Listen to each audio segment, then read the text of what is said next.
مولاي صل وسلم دائما أبدا على حبيبك خير الخلق كلهم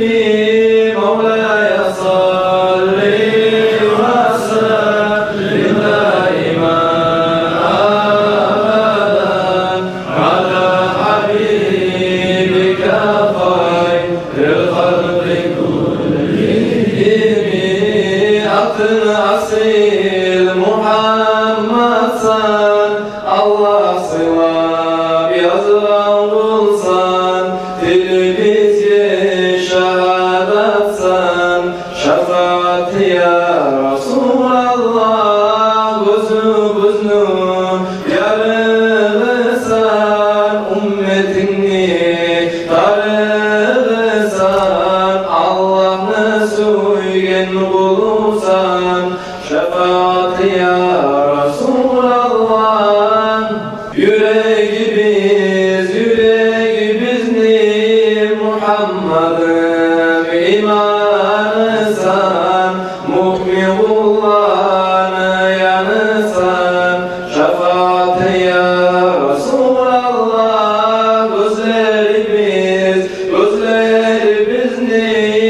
Muhammed'im nuru sensin var alanı bir sensin şefaat ya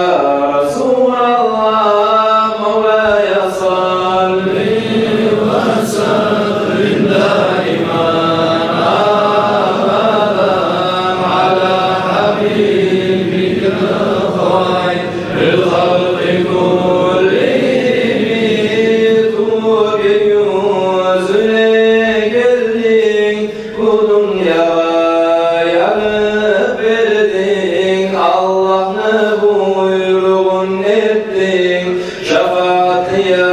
Resulallah kullarını aylay seni yüzün şekeri tahlidir sözün ümmetini barat gözün şefaat ya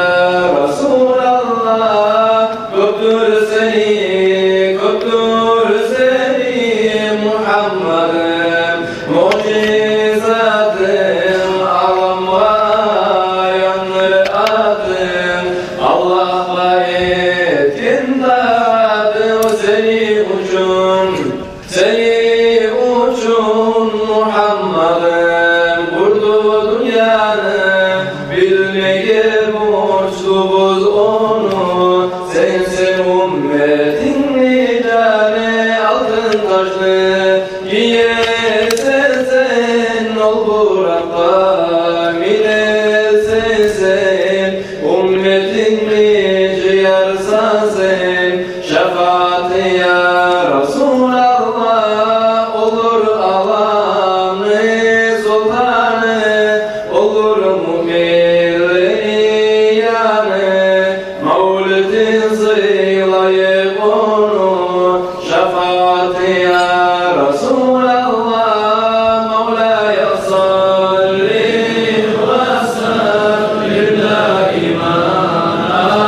abadan ala habibike hayril halqi kullihim Allahümme salli ve sellim ve barik